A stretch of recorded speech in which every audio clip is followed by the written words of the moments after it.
রব্বুল আলামিন বলেন, আমি আল্লাহ রব্বুল আলামিন এত সুন্দর একটা কোরআন আমি নাজিল করে দিলাম তোমাদের চলার জন্য।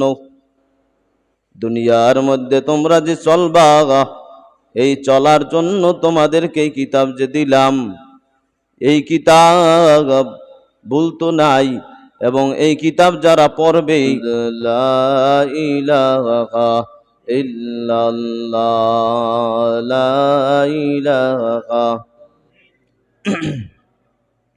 লা ইলাহা ইল্লাল্লাহ, লা ইলাহা ইল্লাল্লাহ, লা ইলাহা লা ইলাহা ইল্লাল্লাহ, লা ইলাহা ইল্লাল্লাহ, লা ইলাহা ইল্লাল্লাহ, লা ইলাহা ইল্লাল্লাহ, লা ইলাহা ইল্লাল্লাহ, লা ইলাহা ইল্লাল্লাহ, লা ইলাহা ইল্লাল্লাহ, মুহাম্মাদুর রাসূলুল্লাহ সাল্লাল্লাহু আলাইহি ওয়াসাল্লাম। বালাগাল উলা বিকামালিহি, কাশাফাদ দুজা বিজামালিহি, হাসনাত জামিউ খিসালিহি, সাল্লু আলাইহি ওয়া আলিহি। আলহামদুলিল্লাহ। মুআজ্জাজ মুহতারাম মুসল্লিয়ানে কেরাম, আল্লাহ পাকের দরবারে লাখো কোটি শুকুর ও সুজুদ যেই মহান আল্লাহ রব্বুল আলামিন আমাকে আপনাদেরকে যাচাই বাছাই করে, মেহেরবানি করে, দয়া করে, মোহাব্বত করে, ভালোবেসে আল্লাহ সুবহানাহু ওয়া তাআলা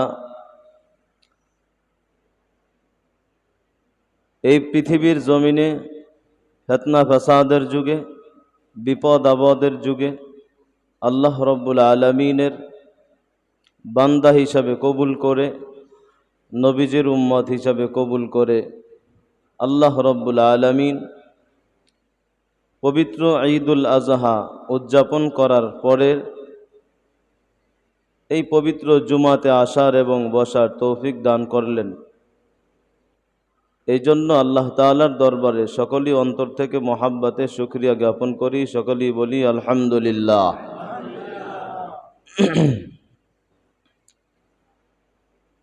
আসলে আল্লাহ রব্বুল আলামিন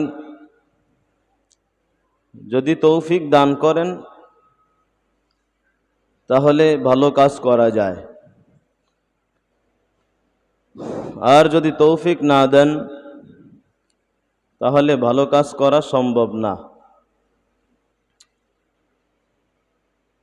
এই জন্য তৌফিক আল্লাহর কাছে চাইতে হবে যে আল্লাহ আমাকে তৌফিক দান করো ভালো কাজ করার জন্য।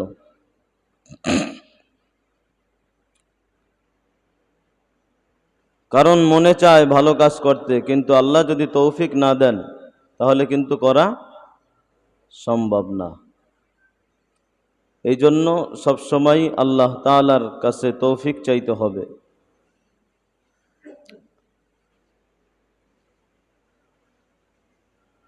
আমি যেই সূরাটি তেলাওয়াত করেছি পবিত্র কোরআন থেকে, পবিত্র কোরআনের মধ্যে 114টা সূরা। কয়টা সূরা? 114টা সূরা। এই 114টা সূরার মধ্য থেকে একটি সূরা আমি তেলাওয়াত করেছি। সেই সূরাটির নাম হচ্ছে সূরাতুল বাকারা। সূরাটির নাম কি? সূরাতুল বাকারা।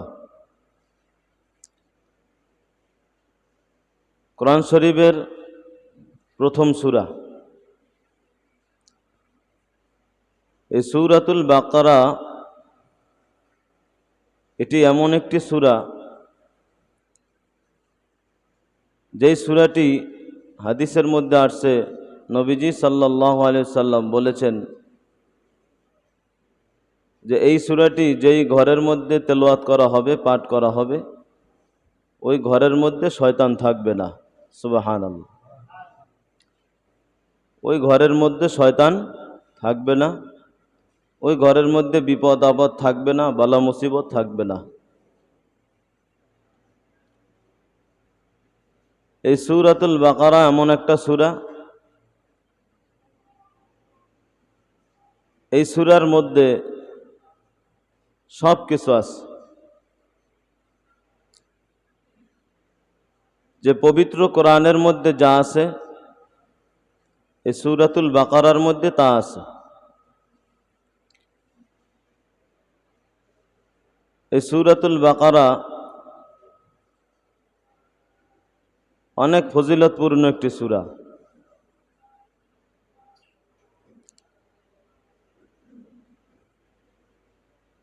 বাকারা শব্দের অর্থ হইল গাবি।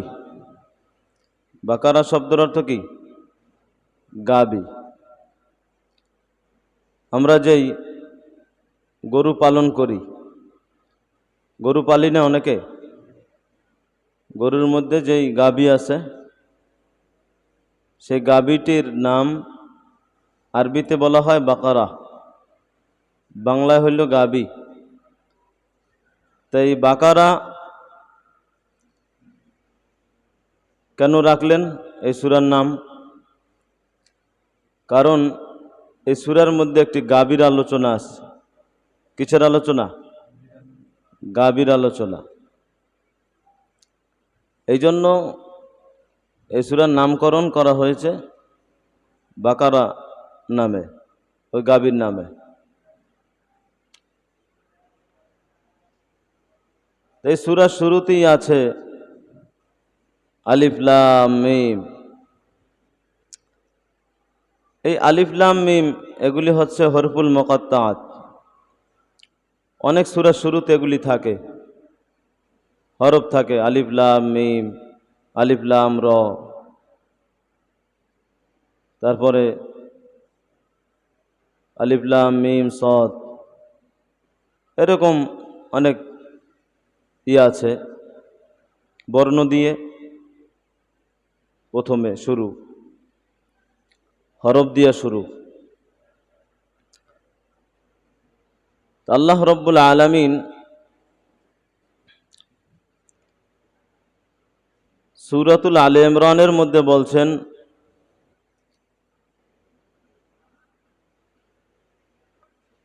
ফাআম্মাল্লাযীনা ফী কুলূবিহিম যায়গুন ফায়াত্তাবিউনা মা তাশাবাহা মিনহু ইবতিগাআল ফিতনাতি। যে আমি পবিত্র কোরআনকে কিছু আয়াত সুস্পষ্ট করে দিয়েছি, কিছু আয়াত অর্থ এগুলি আমি গোপন রাখছি। এগুলি আমি কি রাখছি? গোপন। যেমন এই আলিফ লাম মিম এগুলি আল্লাহ পাক গোপন রাখছেন। এগুলির অর্থ আল্লাহ রাসূল ছাড়া কেউ জানে না। এগুলির অর্থ আল্লাহ এবং রাসূল ছাড়া কেউ জানে না। পৃথিবীর এমন কোনো মুফাসসির জন্ম হয় নাই বা হবেও না কিয়ামত পর্যন্ত এগুলির অর্থ বের করতে পারবে। আল্লাহ রব্বুল আলামিন বলে দিয়েছেন, এইগুলির পিছনে তোমরা পড়বা না, এর অর্থ তোমরা খুঁজবা না। আমি আল্লাহ রব্বুল আলামিন এগুলির অর্থ লুকায়িত রাখছি।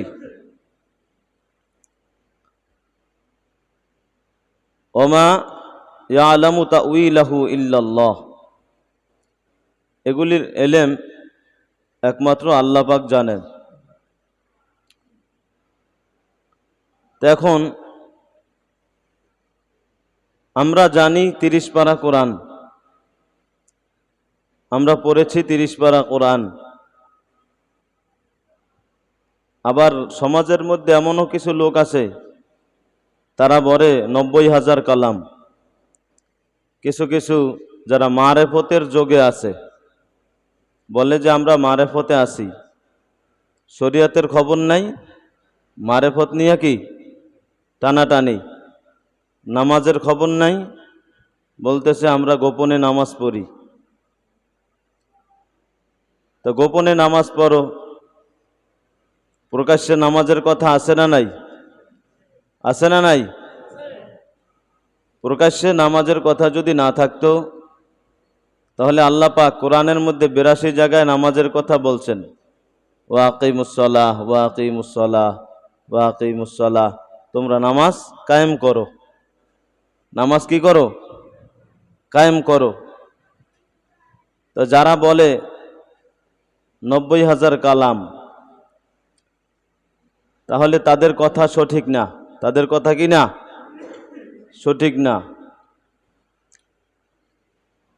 কারণ গোপনের পিছনে আল্লাহ পাক পড়তে নিষেধ করেছেন।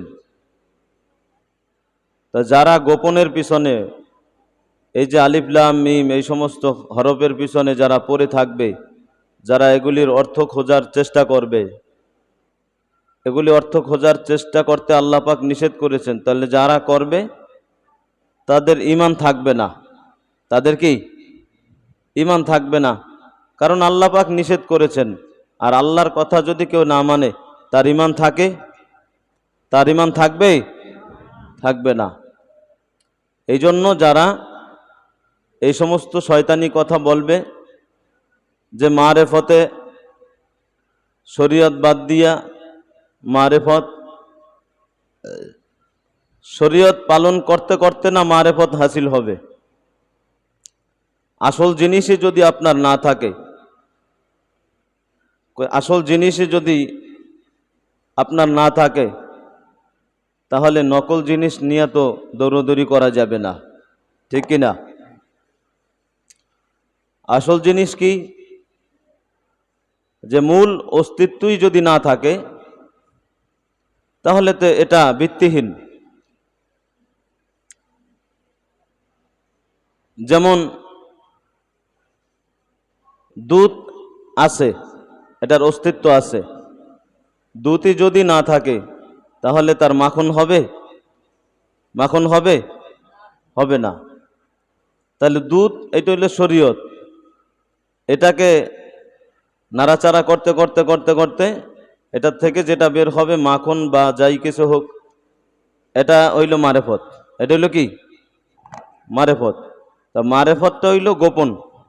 মারেফতটা কি? গোপন। মারেফত শব্দের অর্থ হইল গোপন। তাহলে যারা বলতেছে 90,000 কালাম, তাহলে তাদের কথা সঠিক না। তাদের কথা কি না? সঠিক না। কারণ আল্লাহ রব্বুল আলামিন নবীর কাছে 30 পারা পাঠাইছেন, এরপরে 114টা সূরা নাজিল করছেন। এর বাহিরে যাওয়া যাবে না। এর বাহিরে কি যাওয়া যাবে না। তাহলে ওই গোপনের পিছনে যারা পড়বে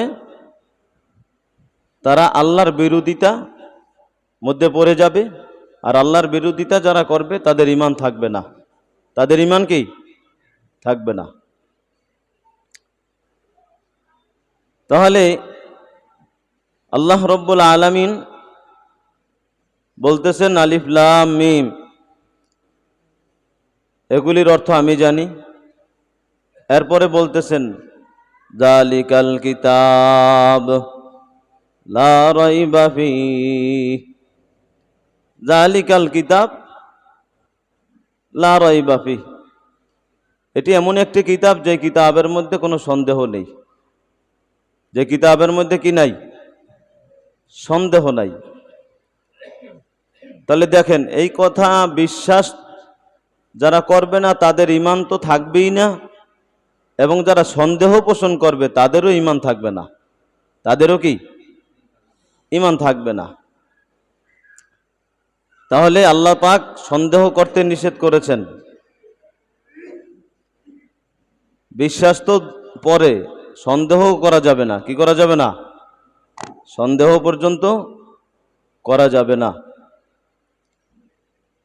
কারণ আল্লাহ রব্বুল আলামিন গ্যারান্টি দিয়ে বলছেন যে এটা এমন একটা কিতাব যে কিতাবের মধ্যে কি নাই?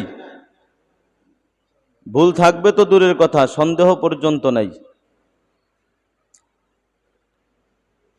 আল্লাহ রাব্বুল আলামিন বলতেছেন, ও আমার বান্দারা, ও আমার বান্দিরা, আমি আল্লাহ রাব্বুল আলামিন এমন একটা কোরআন তোমাদের উপর নাজিল করলাম, যেই কোরআনের মধ্যে ভুল থাকবে তো দূরের কথা, সন্দেহ পর্যন্ত নাই। বলেন সুবহানাল্লাহ। সন্দেহ থাকবে তো দূরের কথা, এটা এমন একটা কোরআন আমি আল্লাহ রাব্বুল আলামিন নাজিল করলাম, যেই কোরআনের মধ্যে আঁকা বাঁকা পর্যন্ত নাই। বলেন সুবহানাল্লাহ। ওয়ালাম ইয়াজআল লাহু ইওয়াজা। আল্লাহ তাআলা বলেন সূরাতুল কাহাফের মধ্যে বলেন, ওয়ালাম ইয়াজআল লাহু ইওয়াজা, এমন একটা সূরা, এমন একটা কোরআন আমি আল্লাহ তাআলা নাজিল করে দিয়েছি, যেই কোরআনের মধ্যে সন্দেহ থাকবে তো দূরের কথা, আঁকা বাঁকা পর্যন্ত নাই। আঁকা বাঁকা থাকবে তো দূরের কথা, ভুল তো নাই। এই পৃথিবীর মধ্যে কিয়ামত পর্যন্ত যত মানুষ আসবে, কেউ এই কোরআনের ভুল ধরতে পারবে না। বলেন সুবহানাল্লাহ। এ আমার ভাইয়েরা, আমার বন্ধুরা, আমার দুনিয়ার মধ্যে যেই সমস্ত মানুষেরা, যেই সমস্ত রাইটাররা কিতাব লেখেন, যেই সমস্ত জ্ঞানীরা পণ্ডিতেরা বই লেখে, কিতাব লেখে, ওই বইয়ের শেষ পাতায় লিখে দেয়, এই বইয়ের মধ্যে যদি কোনো ধরনের ভুল পেয়ে থাকেন বলবেন, সমাধান করে নিব। কিন্তু আমার আল্লাহ এমন একজন আল্লাহ, যেই আল্লাহ গ্যারান্টি দিয়া বললেন এই কিতাবের মধ্যে ভুল নাই। বলেন সুবহানাল্লাহ। দেখেন ভাইরা, আমার বন্ধুরা, আমার ইতিহাস খুঁজলে দেখা যায় কাফেরদের বড় বড় লিডারেরা, বেঈমানদের বড় বড় লিডারেরা, বড় বড় সাহিত্যিকেরা, বড় বড় নাস্তিকেরা এই কোরআনের ভুল ধরতে গিয়েছে। এই কোরআনের ভুল ধরতে যাইয়া মুসলমান হইতে বাধ্য হয়ে গেছে। বলেন সুবহানাল্লাহ। আরে কোন কিতাবের মধ্যে হাত দিলাম, দুনিয়ার এত কিতাব পড়লাম, একটা না একটা ভুল পাইলাম, কিন্তু এমন একটা কিতাব পড়লাম যেই কিতাবের মধ্যে ভুল থাকবে তো দূরের কথা, নিজে পর্যন্ত সংশোধন হইয়া যায়। বলেন সুবহানাল্লাহ। আল্লাহ রাব্বুল আলামিন বলেন, আমি আল্লাহ রাব্বুল আলামিন এত সুন্দর একটা কোরআন আমি নাজিল করে দিলাম তোমাদের চলার জন্য। দুনিয়ার মধ্যে তোমরা যে চলবা, এই চলার জন্য তোমাদেরকে এই কিতাব যে দিলাম, এই কিতাব ভুল তো নাই। এবং এই কিতাব যারা পড়বে, পড়ার মধ্যে যে কত মধুরতা, কত সৌন্দর্য, এইগুলা শুনলেও মানুষ মুসলমান হয়ে যায়। বলেন সুবহানাল্লাহ।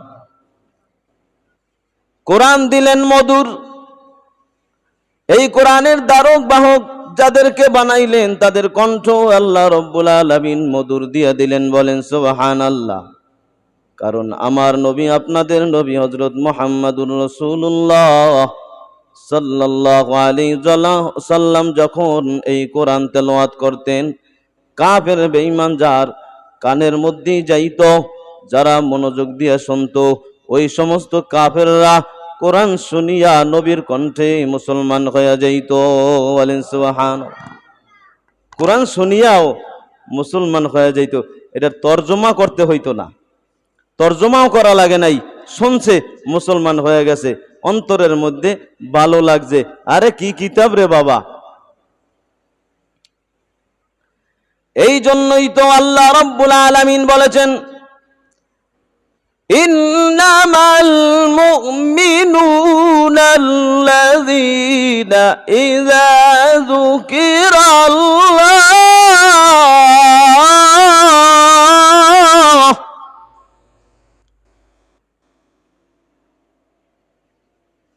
আল্লাহ রাব্বুল আলামিন বলতেছেন, যেই সমস্ত মুমিনদের মাঝে কোরআন তেলাওয়াত করা হয়, তাদের অন্তরের মধ্যে কম্পন সৃষ্টি হয়ে যায় আর তাদের ঈমান খালি বাড়তে থাকে। বলেন সুবহানাল্লাহ। তাদের ঈমান কি হতে থাকে? বাড়তে থাকে। অনেকে বলে না, কি একটা সূরা পড়ছে, পশম দাঁড়ায় গেছে। অনেকে বলে কি বলে না? তার মানে কি? এটা কোরআনের মুজিজা। কোরআনের কি মুজিজা? কোরআন শুনলে মানুষের দিল কি হয়ে যায়? শান্তি পায়। মানুষের দিলের মধ্যে কি পায়? শান্তি পায়, প্রশান্তি লাভ করে। সেই কোরআনের মধ্যেই আল্লাহ রাব্বুল আলামিন বলতেছেন, যালিকাল কিতাবু লা রাইবা ফীহি হুদাল লিল মুত্তাকিন। মুত্তাকিন যারা, আল্লাহর প্রতি যারা তাকওয়াবান হয়েছে, তাকওয়া অবলম্বন যারা করেছে, তাদের জন্য এই কোরআনটা হইল হেদায়াত। বলেন সুবহানাল্লাহ। মুত্তাকিন যারা, তাদের জন্য হইল পথ প্রদর্শক। হেদায়াত মানে রাস্তা। এরপরেই আল্লাহ রাব্বুল আলামিন বলতেছেন, আল্লাযীনা ইউমিনুনা বিল গায়বি ওয়া ইউকিমুনাস সালাতা ওয়া মিম্মা রাযাকনাহুম ইউনফিকুন। আল্লাহু আকবার। আল্লাহ রাব্বুল আলামিন বলতেছেন, আল্লাযীনা ইউমিনুনা, আমি আল্লাহ রাব্বুল আলামিন গায়েব, আমি আল্লাহ তাআলা অদৃশ্য। আমি আল্লাহ কোরআন নাজিল করলাম, আমার কথাগুলি দেখা যায়, কিন্তু আমি আল্লাহ তাআলাকে দেখা যাবে না। বলেন সুবহানাল্লাহ। যেই লৌহে মাহফুজ থেকে কোরআন আসছে, এই কোরআনের লেখাটা তো দেখা যায়, আল্লাহর কথাটা তো লেখা হইছে, কিন্তু এটা তো দেখা যায়, কিন্তু আল্লাহ তাআলা বলেন আমার কথাটা লেখা হবে, এটা দেখতে পারবা, কিন্তু যেই আল্লাহ বললেন ওই আল্লাহকে তোমরা দুনিয়াতে থাকতে দেখতে পারবা না। বলেন সুবহানাল্লাহ। আল্লাহ কথা বললেন, কথা পাইলাম, কিন্তু আল্লাহ তাআলাকে তো দেখলাম না। এটাই আল্লাহ তাআলা বলছেন, আমাকে না দেখিয়া তোমাদের বিশ্বাস স্থাপন করতে হবে। আল্লাযীনা ইউমিনুনা বিল গায়ব, অদৃশ্য, এর প্রতি ঈমান আনতে হবে। এর প্রতি ঈমান, প্রথমে ঈমানের কথা বললেন, ঈমান আনতে হবে অদৃশ্যর প্রতি। অদৃশ্যর প্রতি যখন তুমি ঈমান আনবা, ঈমান আনার পরে তোমাকে কাজ দেওয়া হবে। কি দেওয়া হবে? কাজ দেওয়া হবে। এই আমার ভাইরা, আমার বন্ধুরা, আমার আল্লাহ তাআলা বলেন,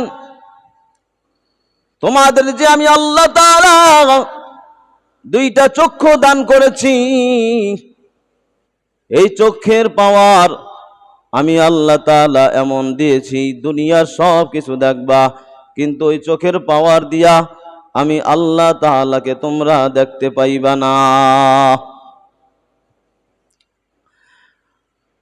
দুনিয়ার কারো ক্ষমতা নাই, নবীদেরও পর্যন্ত ক্ষমতা নাই আল্লাহ তাআলাকে দেখার।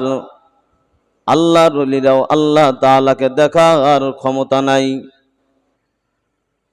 হযরত মূসা আলাইহিস সালাতু ওয়াস সালাম বলতেছেন, ওয়ালাম্মা জাআ মূসা লিমিকাতিনা ফালাম্মা কাল্লামাহু রাব্বুহু। মূসা আলাইহিস সালাম একজন জলিলুল কদর নবী, আল্লাহ রাব্বুল আলামিনকে দেখতে চাইলেন দুনিয়ার চর্মচক্ষে। আল্লাহ তাআলা বললেন, হে আমার পয়গম্বর, হে মূসা, তুমি আমাকে দুনিয়ার চর্মচক্ষে দেখতে পারবা না। এই ক্ষমতা আমি আল্লাহ দেই নাই তোমাকেও, কোন নবীকেও দেই নাই। আল্লাহ তাআলা বলেন, লা তুদরিকুহুল আবসার ওয়া হুয়া ইউদরিকুল আবসার। সকল দৃষ্টিসমূহ আল্লাহ তাআলা ধারণ করতে পারেন, কিন্তু দৃষ্টিসমূহ আল্লাহ তাআলাকে ধারণ করতে পারে না। আল্লাহ তাআলা সমস্ত দৃষ্টিসমূহ দেখতে পারেন, ধারণ করতে পারেন, ধারণ ক্ষমতা আল্লাহর আছে। কিন্তু দুনিয়ার সমস্ত দৃষ্টি শক্তি যদি একত্রিত করা হয়, তারপরেও আল্লাহ তাআলাকে দেখার ক্ষমতা হবে না। দুনিয়ার মধ্যে হাজার হাজার মানুষ, লক্ষ লক্ষ মানুষ, কোটি কোটি মানুষের চক্ষু যদি একত্রিত করা হয়, একত্রিত করার পরে যে আলোটা বের হবে, ওই আলোটা দিয়েও আল্লাহ তাআলাকে দেখা সম্ভব না। বলেন সুবহানাল্লাহ। সমস্ত আলো মিলিয়েও আল্লাহ তাআলাকে দেখা সম্ভব না। মুসা আলাইহিস সালাতু ওয়াস সালাম বললেন, আল্লাহ তোমাকে দেখতে চাই, তারপরও দেখতে চাই। আল্লাহ তাআলা বললেন, কখনো সম্ভব না। ক্বালা লান তারানি, কখনো সম্ভব নয়। মুসা আলাইহিস সালাম বললেন, একটু দেখতে চাই, তুমি দেখাও।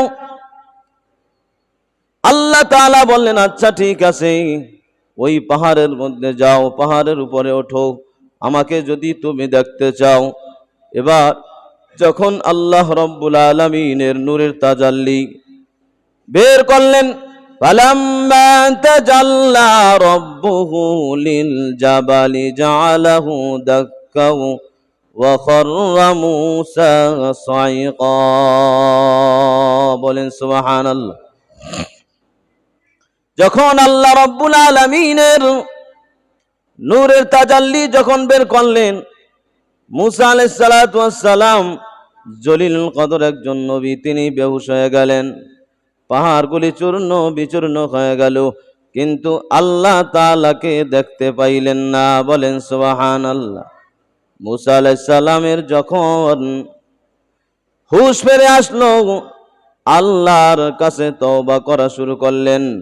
আল্লাহ, তুমি তো পবিত্রময়, তোমাকে দেখা যায় না, আমি তো দেখতে গিয়া ভুল করলাম, আমি তো হইলাম প্রথম মুমিন। ও আল্লাহ, তুমি আমাকে ক্ষমা করিয়া দাও। আল্লাহর কাছে মাপ চাইলেন, ক্ষমা চাইলেন। তুমি বলছো আমাকে দেখতে পারবে না, তারপর আমি বলছি দেখতে পারবো। এই যে বললাম, এর জন্য তোমার কাছে আমি ক্ষমা চাই, এর জন্য তোমার কাছে কি চাই? ক্ষমা চাই। আল্লাহ, তুমি আমাকে ক্ষমা করে দাও। নবীরা যখন আল্লাহর কাছে ক্ষমা চায়, আল্লাহ তাআলা সঙ্গে সঙ্গে তাদেরকে মাফ করিয়ে দেয়। বলেন সুবহানাল্লাহ। কারণ নবীরা হইল মাসুম, তাদের কোনো গুনাহ নাই। তাদের কি নাই? তাদের কোনো গুনাহ নাই। যারা বলবে তাদের গুনাহ আছে, তাদের অন্যায় আছে, তাহলে তাদের, যারা বলবে তাদের ঈমান থাকবে না। তাদের কি থাকবে না? ঈমান থাকবে না। আল্লাহ রাব্বুল আলামিন বলেন, ও আমার বান্দারা, ও আমার বান্দিরা, তোমাদের মনের মধ্যে অনেক আশা জাগবে, তোমাদের মনের মধ্যে ধারণা জাগবে যে আল্লাহ কেমন হইতে পারে, আল্লাহর আকারটা কেমন হইতে পারে, আল্লাহ কত বড় হইতে পারে। হাদিসের মধ্যে নবী পাক বলেন, কুল্লু খাতারিন বিবালিকা ফাহুয়া খালিকুন ওয়াল্লাহু আজাল্লু ওয়া আলা মিন যালিক। হাদিসের মধ্যে বলেন, মানুষ যখন কল্পনা করে, ধারণা করিয়া বলে যে আল্লাহ কত বড় হইতে পারে, কত বড় হইতে পারে। আল্লাহ তাআলা বলেন, তোমার ধারণা করতে করতে করতে করতে তোমার ধারণা শেষ হয়ে যাবে, কিন্তু আমি যে আল্লাহ কত বড়, এটার বড়ত্ব আর শেষ হবে না। বলেন সুবহানাল্লাহ। আল্লাহ যে কত বড়, এই বড়ত্বের শেষ হবে না। তুমি যতই ধারণা করো, কি করো, তোমার ধারণার শেষ আছে, কিন্তু আমি যে বড়, এই বড়ত্বের শেষ নাই। আমি যে বড়, এই বড়ত্বের কি নাই? শেষ নাই। হাদিসের মধ্যে নবী পাক বলেন, হুয়া ওয়ারাউল ওয়ারাই সুম্মা ওয়ারাউল ওয়ারাই ইলা মা লা ইয়াতানাহা। তোমরা যতই জল্পনা করো না কেন, আমি আল্লাহ তাআলাকে নিয়ে কল্পনাও যদি করো, স্বপ্নেও যদি দেখো, ওই স্বপ্নের মধ্যে যা দেখলা এর চাইতেও আমি আল্লাহ তাআলা অনেক ঊর্ধ্বে, বলেন সুবহানাল্লাহ। এর চাইতেও আমি অনেক উচ্চে, অনেক বড়। অতএব তুমি কল্পনা করতে করতে, স্বপ্ন দেখতে দেখতে স্বপ্ন শেষ হয়ে যাবে, কিন্তু আমি আল্লাহ যে বড়, এই বড়ত্বর শেষ হবে না, বলেন সুবহানাল্লাহ। এই বড়ত্বের শেষ হবে?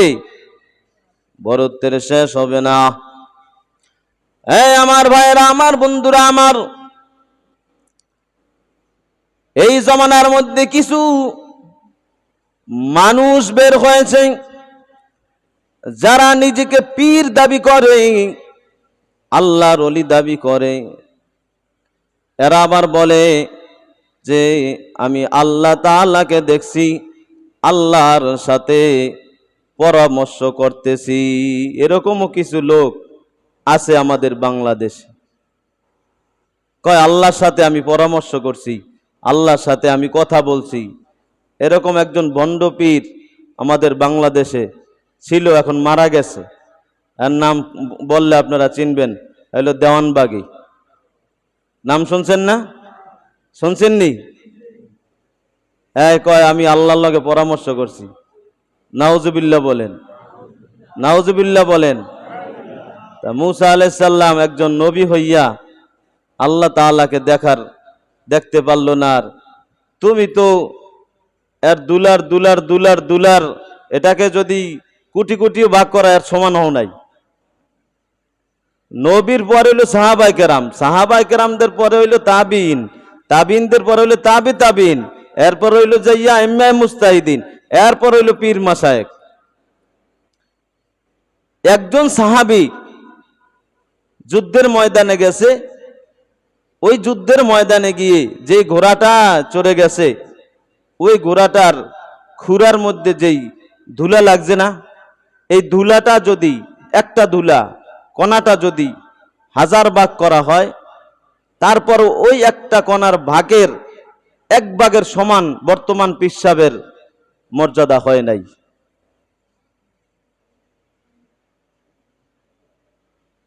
তাহলে যারা বলেন পীর বাবাই বড়, পীর বাবাই বড়, এগুলা বলা ঠিক নয়। কারণ বড় হইলেন আল্লাহ। বড় কে? বড় কে? আল্লাহ পীর বানাইছে। আল্লাহ কি বানাইছে? আল্লাহ রাসূল বানাইছে। কি বানাইছে? আল্লাহ তাআলা সাহাবায়ে কেরাম বানাইছে। প্রথম হইল আল্লাহ, এরপর হইল রাসূল, এরপর হইল সাহাবায়ে কেরাম, এরপর হইল তাবিঈন, এরপরে তাবি তাবিঈন। তো পীর তো অনেক নিচে। একজন পীর, একজন আল্লাহর ওলি হইছেন আল্লাহর ইবাদত করিয়া। হক্কানি পীর যারা আছেন, সত্য পীর যারা, সত্য আল্লাহর ওলি, এদের বিরোধিতা করা যাবে না। কিন্তু পীর নাম দিয়া যারা ভণ্ডামানি করে, এদের বিরুদ্ধে বলা যাবে কি যাবে না? বলেন, যাবে কি যাবে না? পীর নাম দিয়া, আল্লাহর ওলি নাম দিয়া যারা মানুষদেরকে ধোঁকা দেয়, মানুষের সাথে প্রতারণা করে, এরা কি ভালো মানুষ হতে পারে? কথা কয় না, এরা ভালো মানুষ হতে পারে? এদের কথা বলছি। পীর হইল 2 প্রকার। পীর কয় প্রকার? কয় প্রকার? 2 প্রকার। একটা হইল হক্কানি পীর, আর একটা হইল বেহক্কানি, অর্থাৎ ভণ্ড। ভণ্ড পীর আর একটা হইল হক্কানি পীর। তা আমরা যদি না জানি, তাহলে হক্কানি পীরের কাছে যাব, হক্কানি পীরের কাছে যেয়ে শিখবো। কি বলেন? শিখবো না? একটা পীর, একজন আল্লাহর ওলি হইতে গেলে, একজন পীর হইতে গেলে সঠিকভাবে তার 3টা কিতাব মুখস্থ থাকতে হবে। কয়টা কিতাব? 3টা কিতাব তার মুখস্থ থাকতে হবে।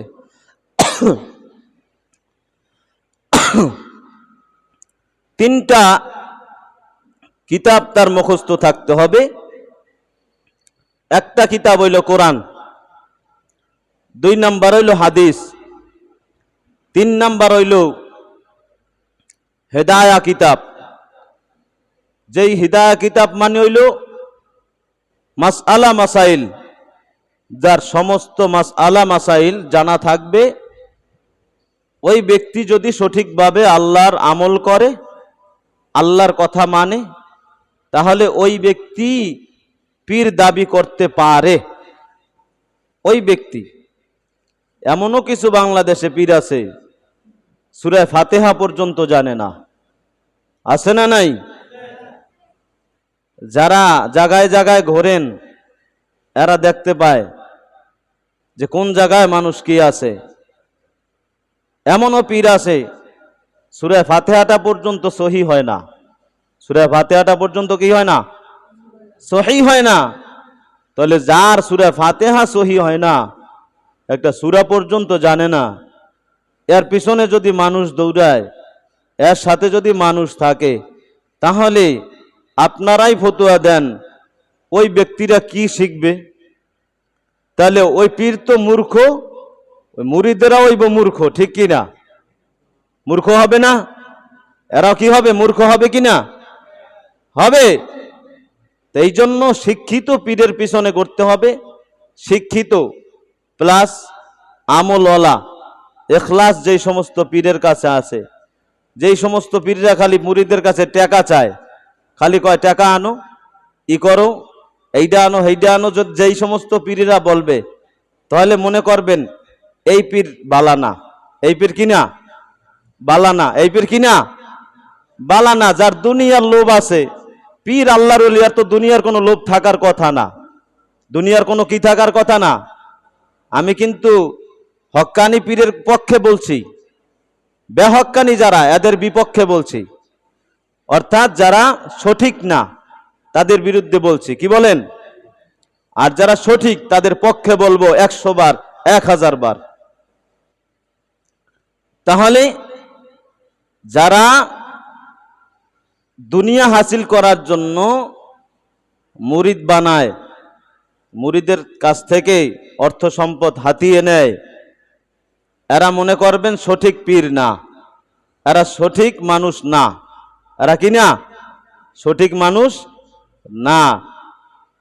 আপনি চিন্তা করবেন, যেই সমস্ত পীরেরা ভালো সোহবাত দেয়, ভালো কথা শোনায়, কোরআন হাদিসের কথা বলে, আমল করতে বলে, নিজের পকেট থেকে মুরিদকে দেয় এবং মুরিদকে সহযোগিতা করে, এই সমস্ত পীর মনে করবেন বালা। এই সমস্ত পীর কি বালা? যারা পীর, যারা মুরিদদেরকে দেয়, সহযোগিতা করে। এমনও পীর আছে কোটি কোটি টাকার মালিক, কিন্তু মুরিদ যে না খায় রয়েছে, গরিব, কোরবানি দিতে পারে না, বা সে খয়রাত করে খায়, ভিক্ষা করে খায়, এটা পীরে খবর লয় না। পীরে কি লয় না? খবর লয় না। ইচ্ছা করলে ওই পীর সাহেব তার মুরিদকে সচ্ছল করে দিতে পারে, পারে কি পারে না?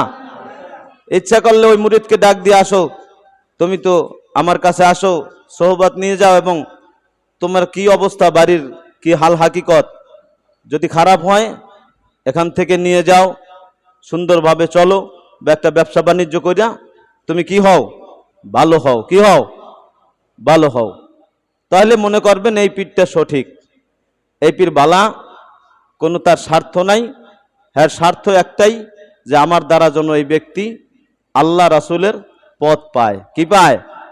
পথ পায়। তো এখন কথা হইছে, এই কোরআনের দ্বারা আমরা কি বুঝলাম? যে আমাদের সঠিকভাবে চলতে হবে। অদৃশ্য আল্লাহ তাআলাকে দেখা যায় না, আল্লাহর প্রতি আমাদের বিশ্বাস কঠোরভাবে থাকতে হবে। কি বলেন? থাকতে হবে তো ইনশাআল্লাহ। যেই আল্লাহ কোরআন নাজিল করছেন, যে কোরআনের মধ্যে আল্লাহ তাআলা কথা বলছেন, এবং নবীজি আল্লাহ তাআলা পাঠাইছেন, নবীজি যা বলছেন করছেন, এইগুলি আমাদের কি করতে হবে? শিখতে হবে, শুনতে হবে, আমল করতে হবে। কি বলেন? আমরা করবো তো ইনশাআল্লাহ, সঠিকভাবে আমল করবো তো ইনশাআল্লাহ। অন্ধবিশ্বাসী হব না। অন্ধবিশ্বাস বোঝেন? অন্ধবিশ্বাসী হওয়া যাবে না, নিজেকে অন্ধবিশ্বাস করে ধ্বংস করা যাবে না। কি করা যাবে না? ধ্বংস করা যাবে না। আল্লাহ রব্বুল আলামিন আমাদের সকলকে সঠিক বুঝ দান করুক, সহি বুঝ দান করুক, সঠিকভাবে চলার তৌফিক দান করুক। সকল বলুন আমিন। ওয়া আখির দাওয়ানা আনিল হামদুলিল্লাহি রাব্বিল আলামিন। আসসালামু আলাইকুম ওয়া রাহমাতুল্লাহি ওয়া বারাকাতুহু। যারা